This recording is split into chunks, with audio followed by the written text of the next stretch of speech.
Good morning, buenos dias, bon dia, and welcome to the RTDS Technologies User Spotlight Series, week number 5. My name is Katie Sidwell, and I am a simulation specialist on the sales and marketing team at RTDS Technologies, and I'm happy to be your host and moderator for this event. Today we are featuring two great presentations that offer an electrical utility or system operator perspective from users in Chile and Brazil. But of course, before we get to that, I have just a few housekeeping notes that I promise to get out of the way as quickly as possible. First, if you have not yet said hello and introduced yourself, please do so in the chat widget. Feel free to let us know where you're joining from today. We love seeing some familiar names and meeting new folks as well, trying to emulate the users group meeting feeling as much as we can. Secondly, we encourage you to submit your questions all throughout the presentation. We will be answering questions via text, and you can do that in the question and answer widget. So you have the icon toolbar near the bottom of the window, and if you click on the Q&A widget, that is where you can submit your questions. And the presenters will be responding in real time, because that is what we do here. You can also have access to the slides for these presentations by clicking on the Handouts widget. If you click on the icon that looks like a piece of paper, you will see some links that allow you to download the slides. And that's a good way to have a more detailed look at some of the figures, for example, on your own time. However, if you are concerned about having access to these materials after today's event is done, don't worry, because it's all going to be available on demand right after the event. So you can use your same login details to access this content on demand at any time after the fact. And if you're currently listening on demand, welcome to you as well. And please know that you can still submit your questions in the Q&A widget, and those questions will be submitted to our presenters via email, and they can respond to you that way. So please keep up the conversation. Without further ado, I would like to introduce our first presenter. I'd like to welcome Simón Veloso Rivera from Coordinador Eléctrico Nacional in Chile. Simón Veloso received his BSc and MSc degrees from the Federico Santa Maria Technical University, Chile, in 2016.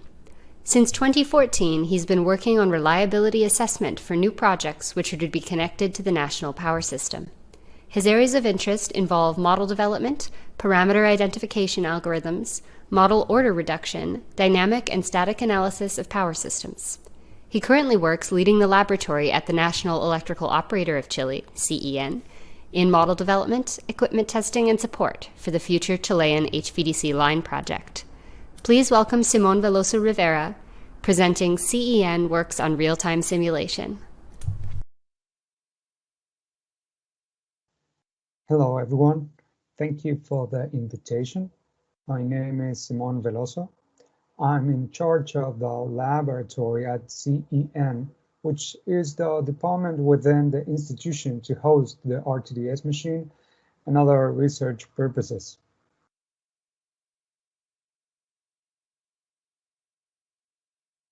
The contents of this presentation are background history of the lab, how it was conceived, the infrastructure we have today, and some projects we have developed regarding RTDS since the creation of the lab. These include the testing of system integrity protection scheme, an LCC-based HVDC model for the future Chilean HVDC bipole, a research project of parameter identification to standardize time-dependent models, and finally, some remarks on hybrid simulations we have had the chance to evaluate. In 2018, a modification to the law was approved by the government, which states that the CEN, or Chilean Independent System Operator, will count on permanent resources to basically research. All of this pointing at enhancing the system operation. Then we took those resources and made an auction on real-time simulators that ended up in the RTDS contract. The law also speaks in general terms of contributing with new technologies to the national system, studying the behavior of equipment before it's on service, training the company's workers and the industry, and promoting collaborated research between the institution, universities, study centers, and consulting groups. What you see in the picture is what we have today. The RTDS rack with a full licensed core Nova Core chassis, a GT neck card with several enabled communication protocols, a synchronizer, a scope, 2 3-phase amplifiers, and 2 additional devices we have tested so far, both Schweizer IEDs. The first is a real-time automation controller. The second is a less high-end equipment with some overcurrent characteristics, PEM-EU functionality, among other simple tasks. Additionally, we have this dedicated desktop computer to run RMS simulations. It has installed some DSA tools from the Power Tech company, such as PSAT and TSAT, since they have developed an interface to run hybrid simulations of both machines, the RTDS and the Windows-based simultaneously. The first project I'd like to talk about is testing of a System Integrity Detection Scheme, SIPS, also known as Remedial Action Scheme, or RAS, by the NERC. The algorithm was placed in the Schweizer RTAC device. It was configured to receive information from the power system and send control signals by means of DMP3 protocol. In other words, it's an algorithm testing. Unlike any other SIPs, this algorithm allows renewable generators to increase its power depending on the transmission line's capability. It forces them to reduce their generation or to completely disconnect them from the grid if necessary. Because of the large number of generating units to be controlled, we produce a simple model that does not use the sub-step environment. It's a simple voltage source controlled by DQ currents. So basically the usual control loop for a voltage source converter. As input, models receive variables of real power, maximum rate of change in power, and in case of a fault cleared by a circuit opening, the disconnection order depending on the location of both the generator unit and the open circuit. This is the main window programmed in the RTAC device. It shows a single line diagram of the relevant area with some of the power plants distributed along with the transmission system. This is the decision-making matrix we programmed it as a solution to discern to the algorithm to discern what power plants could generate and at what levels, depending on several factors such as weather conditions, energy source availability, and state of the grid. This is a display of active power in real time and 3 segments of transmission lines, while the controller is allowing a group of power plants to increase its power generation until a limit of the circuits are met. At that moment, we could see some oscillations here when approaching the maximum, which later we corrected. This is the RTDS side of the test.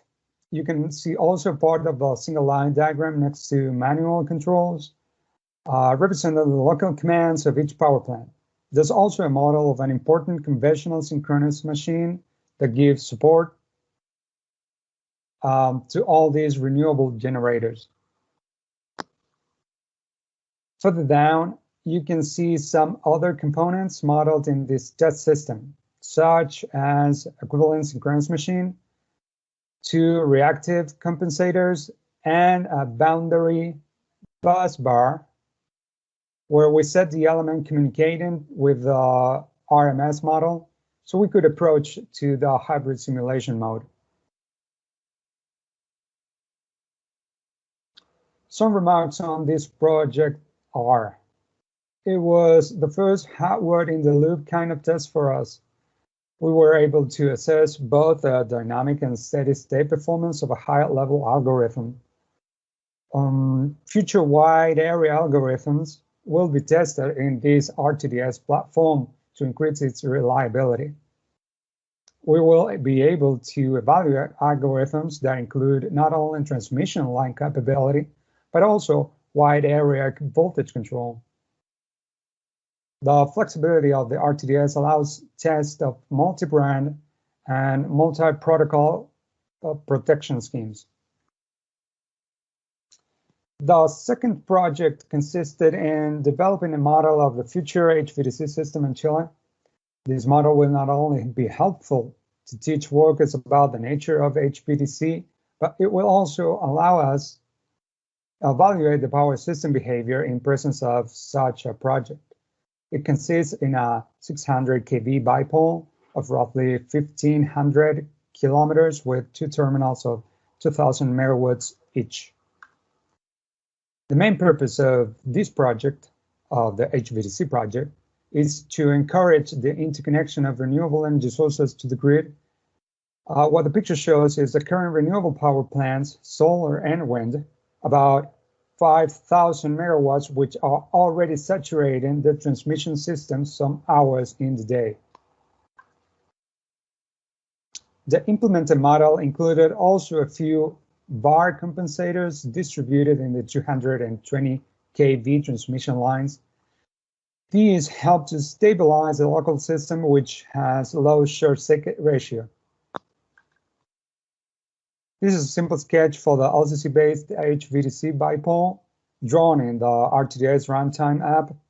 It contains a detailed modeling for the HVDC line and converters, the parallel 500 kV AC system, and an equivalent, some equivalent impedances for the 220 kV where bar compensators are connected.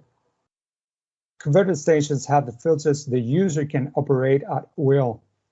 It is worth mentioning that the control loops is made based on the C-grade benchmark, adding some features like power reversal and inverted voltage control. Some of the results we have seen is the recovery from an AC fault at converter stations. The one you see is on the inverter side, which is propense to have commutation failure.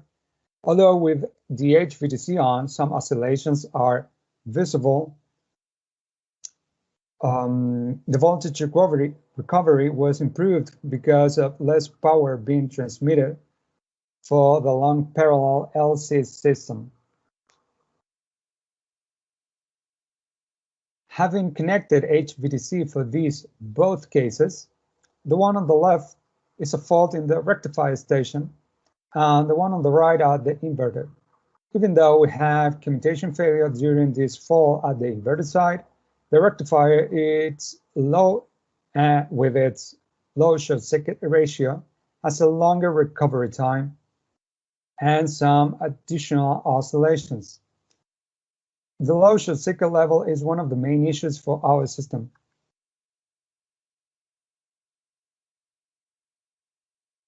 We were also able to experience how sudden changes impact the power system. In the image, an increase from 60% to rated power can be seen in one of the HVDC poles, and how RMS voltages evolved in the AC side. The third project in this presentation is about standardization of the RMS database handled by the ISO. It's been worked for the last 15 years, and it has about 300 RMS models of different power plants with their controllers, and lately it includes several power electronics-based components and increasing. These models are built handmade for each specific case, and they're very limited to the use of a certain software. So we decided to move on with this project in order to present an open alternative, easy to share and to import from different apps. In the simple case, you can see a governor modeled with Power Factory in 2005, and You can see now highlighted parts, and these highlighted part and some minor blocks that are not part of the generic or standard model contained in the TSAT library of dynamic models. It was considered at the time because it represented more accurately the ball position according to the manufacturer.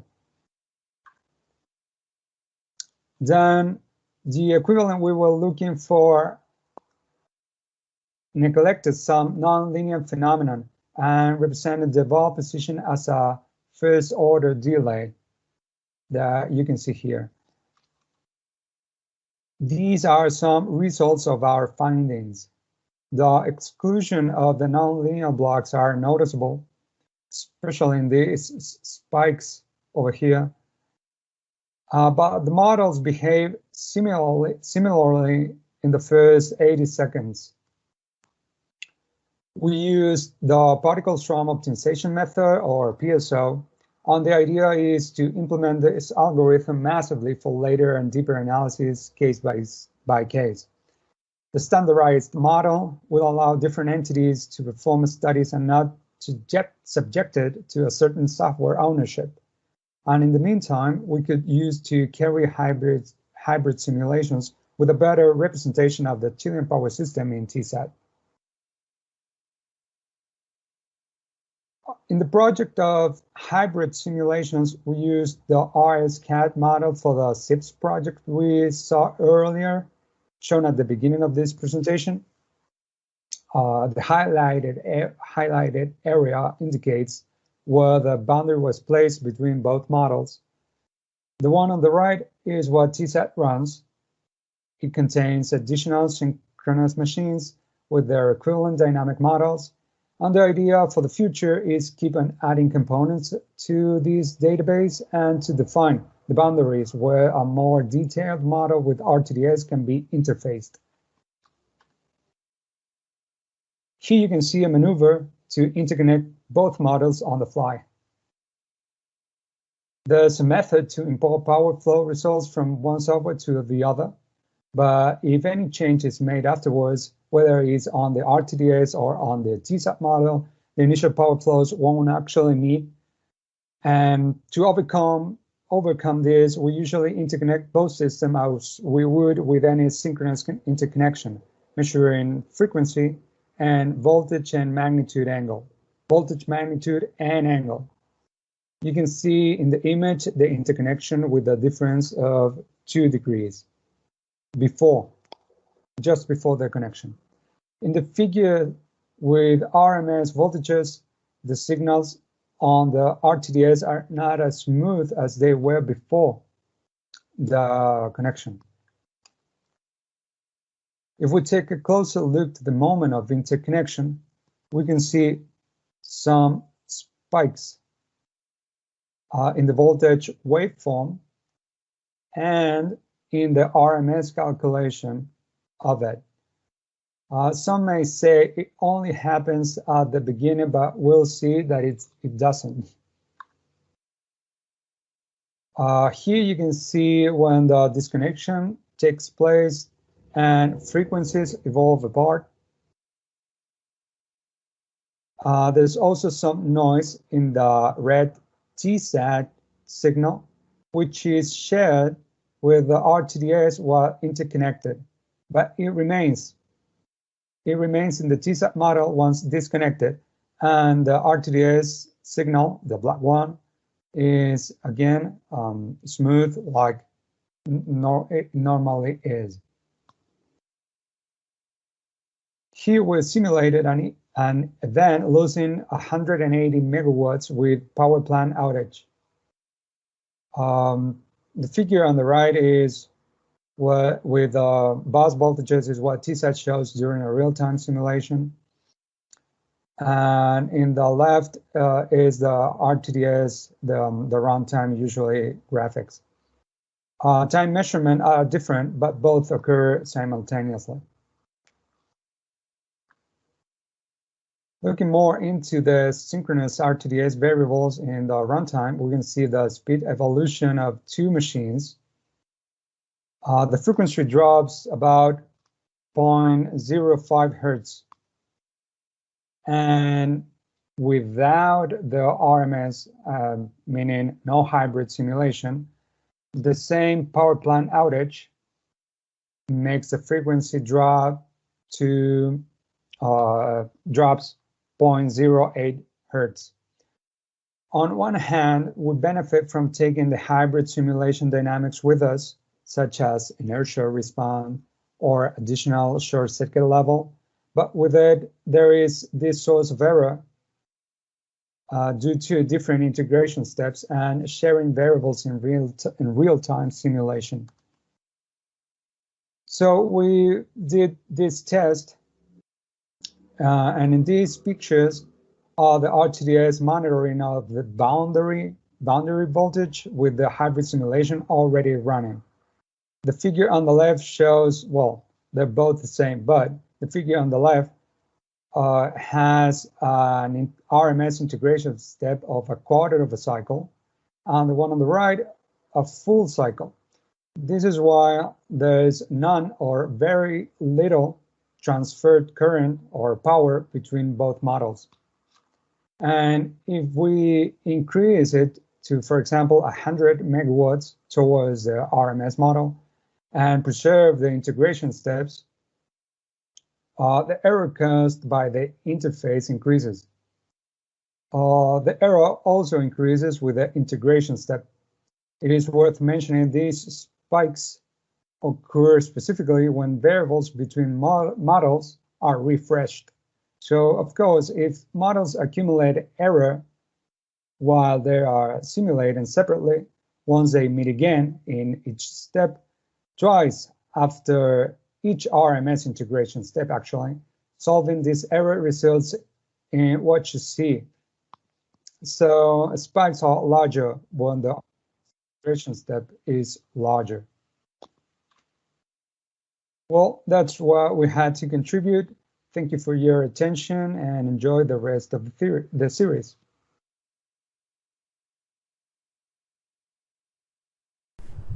Thank you, Simón, for the great presentation.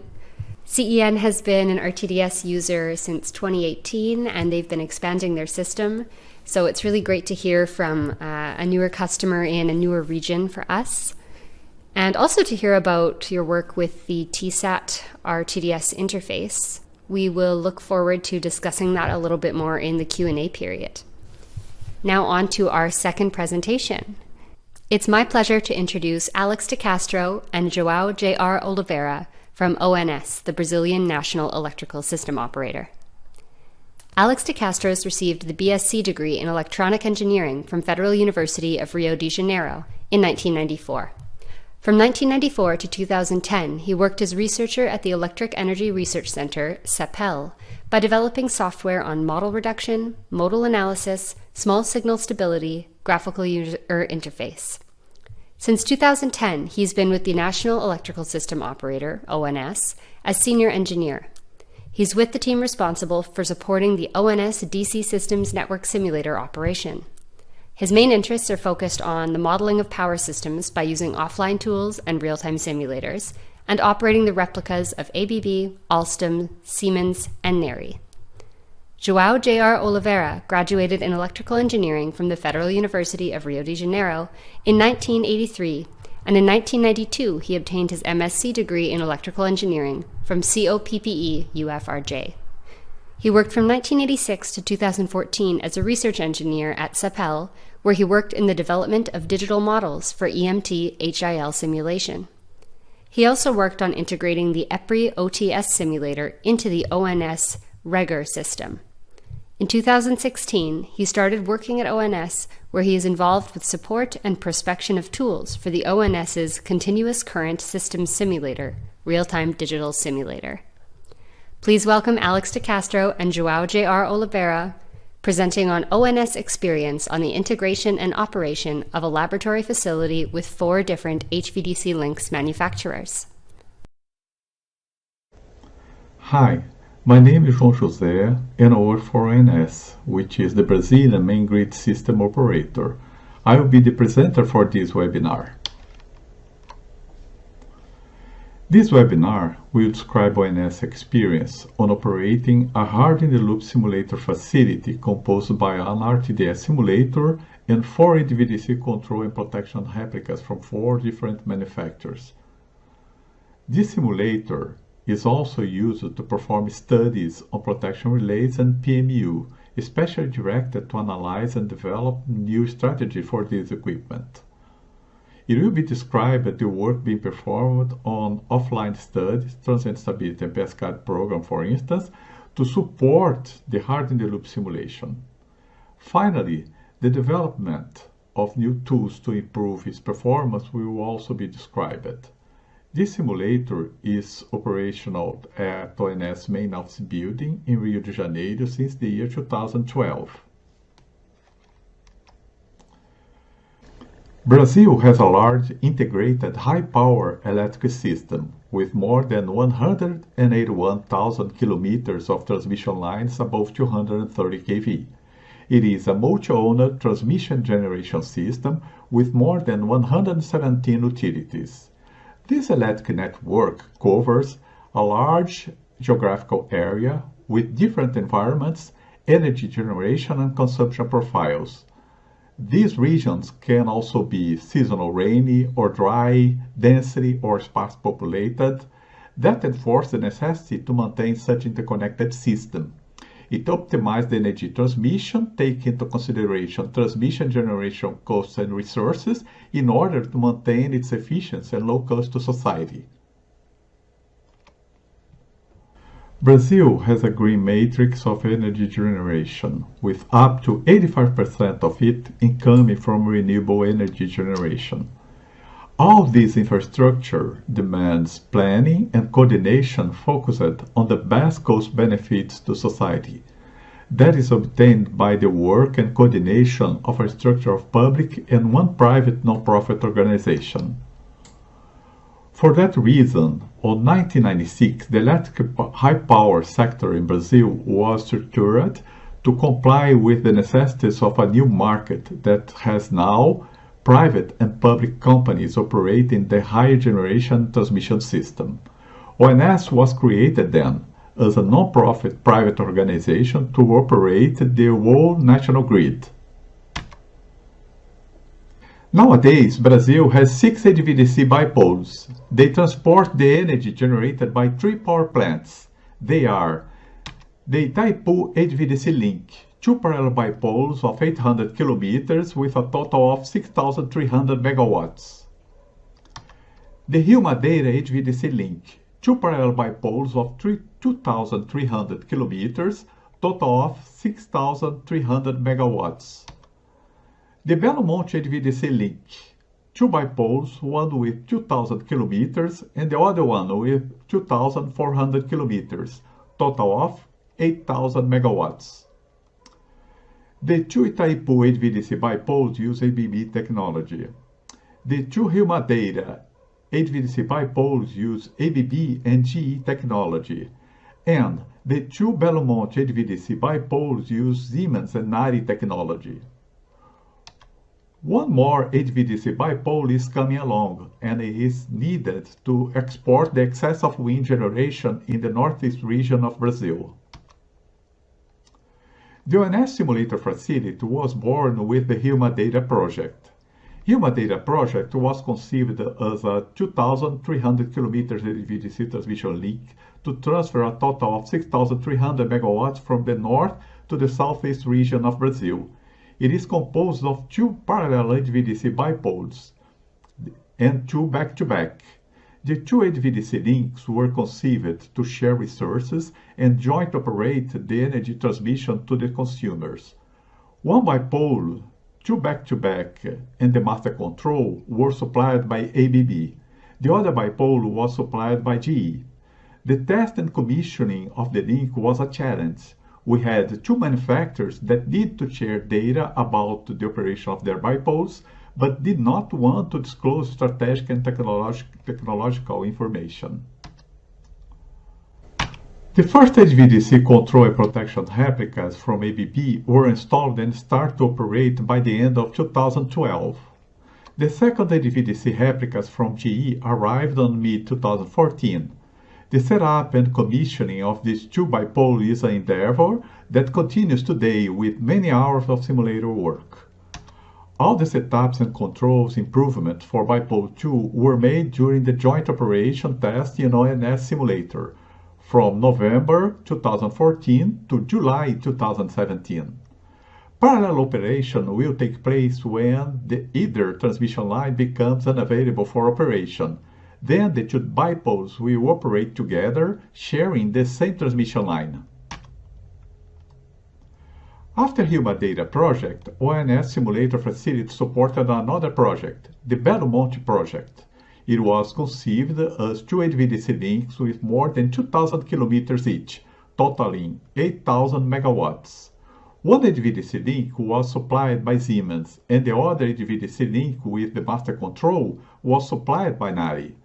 The two links are connected to the same AC bus close to the power plant, but at the southeast region of Brazil, they connect to separated AC buses 500 kilometers from each other.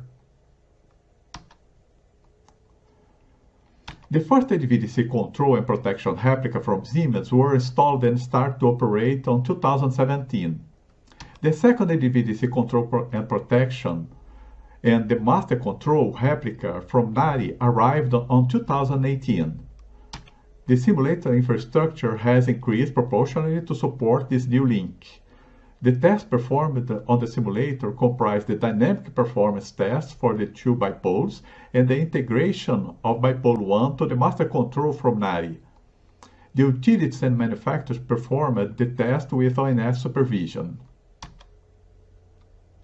Here we have a simulator picture showing the RTDS simulator and all four replicas as they stand today. At the moment, ONS simulator facility is composed of the following resources: 12 racks with 8 GPC cards and 60 PV5 cards, 3 NovaCore chassis with 17 cores enabled, 1 OPRT chassis with 1 core enabled. The replicas present in the simulator today are the results of the two projects, the Rio Madeira and the BELO MONTE projects.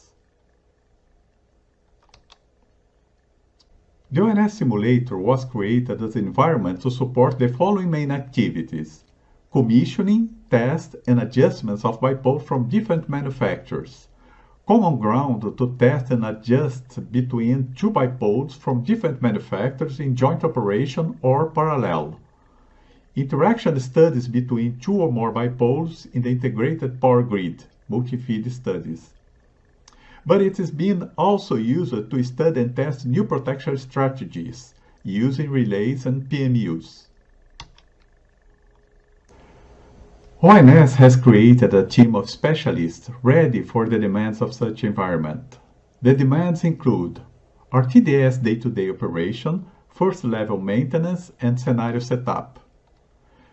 Simulator update to keep it ready for the demands from utilities as well as other areas inside ONS. Replicas operation. Support utilities on the operation and connection of their replicas to the RTDS simulator. This team uses offline programs to analyze and prepare network which are to be used in RTDS simulation studies. It is responsible also to certify that the replica performance complies with contract criteria. Also, the replica representation modeled in PSCAD is checked with RTDS results. The controls representation in PSCAD are used to model a network that will allow ONS to perform multi-feed studies using offline simulation tools. Development activities prepare the simulator for present and future demands. Connect RTDS to other simulation tools. Development of new tools to support database portability. Integration of RTDS with other real-time simulators. Study to improve simulator capability and fidelity with the available resources. Interconnection between simulators geographically apart from each other. Nowadays, Brazil has 6 bipoles in operation. All of them have one terminal in the southeast region of Brazil. These terminals connect to the AC network in an electrically close to each other area, less than 500 km apart from each other. That arises the possibility for fault and operational interaction between them, phenomenon usually named as MULTI-INFEED. It is the intention of INS to take advantage of all these replicas, which model precisely the behavior of the real controls in the field, to study MULTI-INFEED phenomenon in the national electric system. The control and protection replicas for Rio Madeira and BELO MONTE HVDC link will be used in this study. Due to the lack of the real control replica for the Itaipu HVDC link, a replica modeled using RTDS function was developed taking as base its representation developed for the PSCAD program. The MULTI-INFEED phenomenon is a well-known issue among HVDC links operating close to each other. It is important to study, and ONS believes that the simulator study being carried out will produce more precise results than offline studies. The yellow marked network here is the one that is being prepared to be simulated by RTDS. The external circuit not marked with yellow will be modeled using an equivalent circuit. The resources used for this simulation will be 60 PB5 boards and 10 racks, and 21 cores in 3 Nova-Core chassis.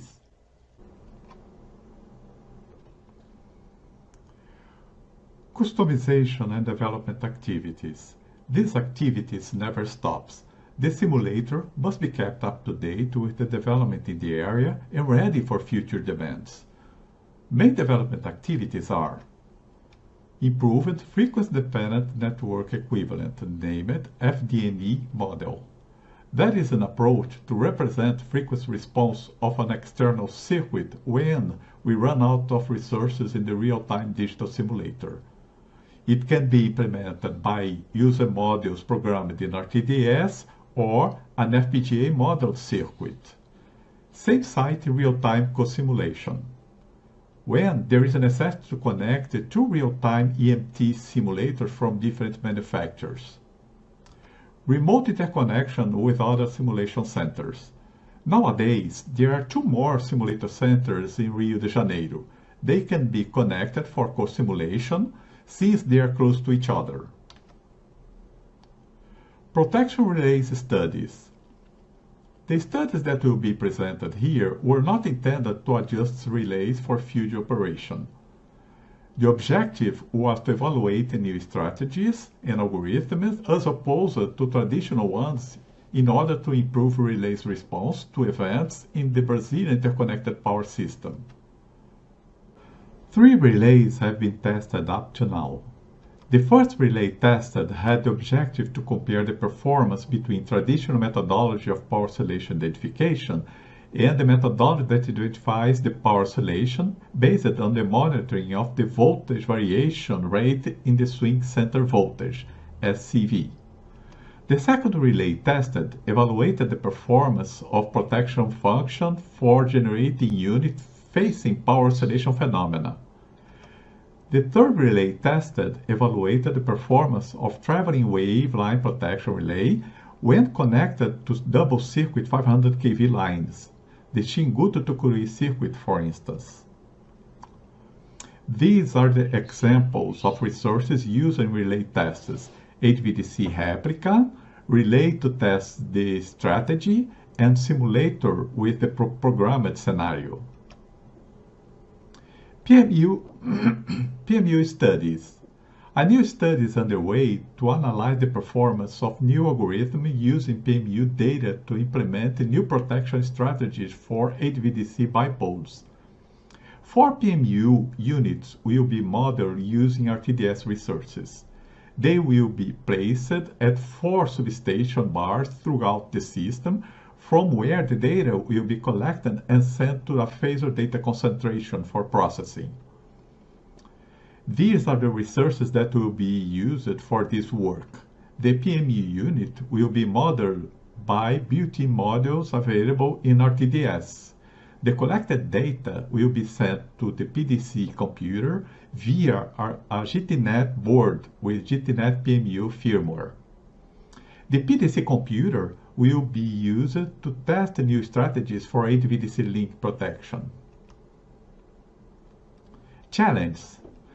The operation of the simulator environment imposes some challenges to ONS. They can be maintenance of replica and RTDS simulator, continuous update of replica and network in accordance with field parameters, training of technical staff to deal with hardware and software for all these replicas, keep the resources up to date with current technology, development of new tools and resources to improve the quality and fidelity of the work performed in the simulator.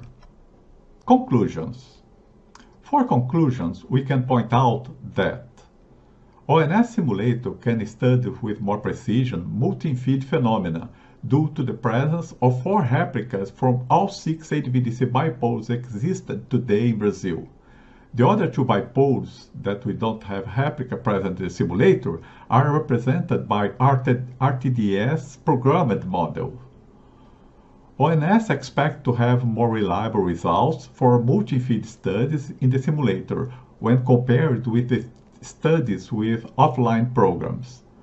So, the simulator provides an environment where utilities, other sectors inside ONS, and agents in the electric sector can find more precise, reliable, and detailed representation of the HVDC links when compared with offline tools. Some of the work performed in the simulator had articles published in seminars. Here you can find their reference. That concludes our presentation. Thank you for your attention.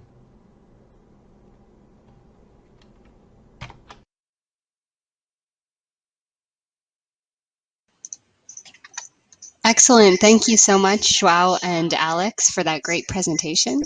And also Simon for our first presentation as well. I hope everyone's doing well today. We have a few questions to get to before we wrap up today. So let's go ahead with a question here for Simon from Coordenador Elétrico Nacional. The question is related to the modeling of renewable energy plants. You mentioned that one of the reasons for HVDC is to encourage the connection of renewables. And the question is regarding whether you mentioned that you hadn't used Substep for modeling those renewables. Is that something you plan to look at modeling in the future? And maybe you could touch on some of the challenges or your experiences with using Substep as well. Hi, Gary. Hey, hello, everyone. I think I'm mute. Yeah, well, it depended on what we wanted to study, because first, by analyzing only the LCC-based HVDC connection, we're trying to look more into higher level control in models. So how does, for example, the HVDC behaves with the actual synchronous system? And of course, in the future, one of the challenges is to put these elements together, the LCC HVDC with some other substep environment modeling. For example, with every renewables we have connected these days will work for that, because there's a lot of renewable generations we have up north, and if we wanted to model all of them in the substep environment, it will probably take us to more cores and more simulation capabilities, and we maybe haven't analyzed if we can do that, but there's definitely a shortage for that. So yeah, it's definitely something we want to explore in the future. Excellent, thank you. I have a question here for João and Alex from ONS in Brazil. Regarding the co-simulation, the connection of the two different real-time simulators, I just wonder if you could touch on how you handled the time delay and the synchronization between the two simulators, whether there was some compensation for the delay, and how exactly the synchronization worked. Okay, good morning, everyone. Here's João speaking. Well, we used an FPGA to implement the interface between the two simulators. They are synchronized. They have the time step synchronized. One simulator synchronized with the time step of the other one, and they share the data through the FPGA. The delay in the communication process is around 2 time steps. And so we could fit this delay inside the propagation of the wave through transmission lines. Therefore, we separated we separated the network. We separated the whole network into 2 networks that are simulated, each one in one simulator, and then communicate through 3 transmission lines between each other. And so we managed to have the same result using co-simulation with the result using simulating the circuit in a single simulator. We performed this test using the IEEE 39 bus system. Okay, I hope I have answered everything. Excellent. Yes, I think so. Thank you very much. I have a question for you, Simón, from CEN. Regarding the HVDC links, is there a plan eventually to connect a replica set of controls for the HVDC link to your simulator? And if you could elaborate on that, that would be great. Okay. Well, yeah, the HVDC project is on the early stages. And I think they just gave the study assignment to the Transgrid Solutions, and they will analyze everything about the impact that can produce the HVDC link in connecting into the system. And after that, maybe in the upcoming years, way before the connection, the design specifications they should include the replicas within the project. So yeah, there's definitely this intention of testing replicas with our knowledge acquired through these years of practice. And there's a lot of other real-time simulators and Chile that we can join in to collaborate and perform collaborative studies and analysis. It's definitely our intention to test replicas within the lab. Excellent, thank you. We have a question for João and Alex. Related to protection, what kind of relays are currently being used to protect your bipoles in Brazil? What type of protection technology and algorithms are currently employed?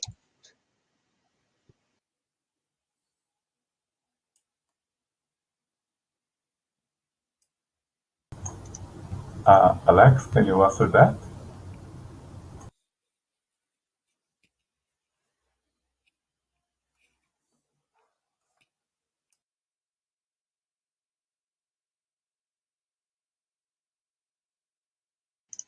Okay, I think maybe we don't have a connection to Alex right now. Alex, if you want to try unmuting yourself to address the question.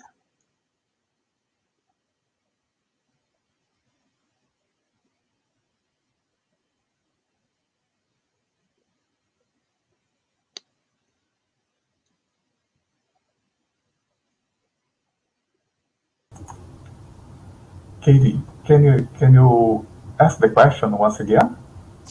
Yes, I can. The question is related to protection. What kind of relays are currently being used to protect the bipoles in Brazil?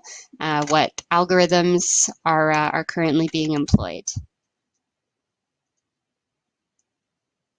Okay, Katie. I'm not sure about what kind of relays are being used nowadays. There, the study we're about to perform here is to try a new philosophy of protection for the HVDC links of the BELO MONTE link. And we are going to study a philosophy to specify in the future the relays that will be used here. Okay? Okay, great. Thank you about that. And sorry, Alex, for the problem with the communication there. We also have another question for you, João. Just asking whether there's any synchrophaser technology currently being implemented by ONS relating to the HVDC projects. Not that I'm aware. Okay. Okay, thank you. Question for Simón, just before we start wrapping up here. I wonder if you could talk a little bit more about the RTDS TSA interface. That's a relatively new offering that we have from RTDS, so maybe you could touch on how that interface works from a hardware and a software perspective a little bit. All right. Well, that's definitely a challenge because you have to use both software running simultaneously, and they have different aspects, different front end. So you have to learn how to work with both of them. And well, some additional features that needs to be taken care of before the hybrid simulation goes on.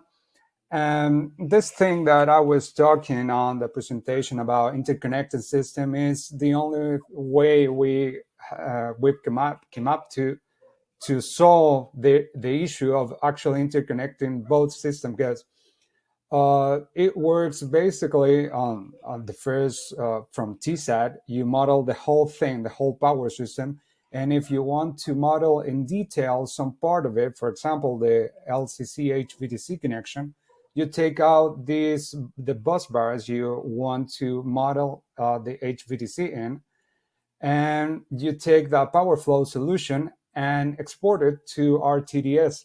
And in RTDS, you model in detail this HVDC link and interconnect it. But also, when you do that, it's normal that you have different power flow solutions from both softwares. So the only way for now is to interconnecting as there were separated synchronous systems that need to be interconnected. And before and after that, well, there's some other issues about these errors that comes in by integrating with different time steps. And there's also some interactions between both systems that are pretty interesting from our point of view. We have asked also to PowerTech some doubts we had about some compatibility between both softwares, and they are fixing it by on the fly. I mean, it's some problems that we are currently taking care of that. But yeah, it's in process of getting better. But I think it's very promising because it allows us to represent bigger part of the power system, and not only with dynamic equivalence, which is the most usual way because it's easier and fast. And in this way, well, we can take the whole system and to have a better knowledge or a better understanding of the complete behavior of our national grid. So yeah, we're very happy with it. Excellent, thank you. It's good to see some results from that out in the world, and also to hear about some of the challenges about using that kind of interface as well. So I think we will wrap up here. I want to thank all of our presenters today, João, Alex, and Simón. It was a pleasure to hear about your applications. And I encourage everyone to pass this presentation on to your colleagues. It can be accessed on demand. And on demand, if you want to submit your questions, they will go to the presenters by email. So there's an opportunity to continue the discussion that way. So thank you everyone very much, and I hope you have a pleasant day or evening wherever you are. Thank you. Thank you.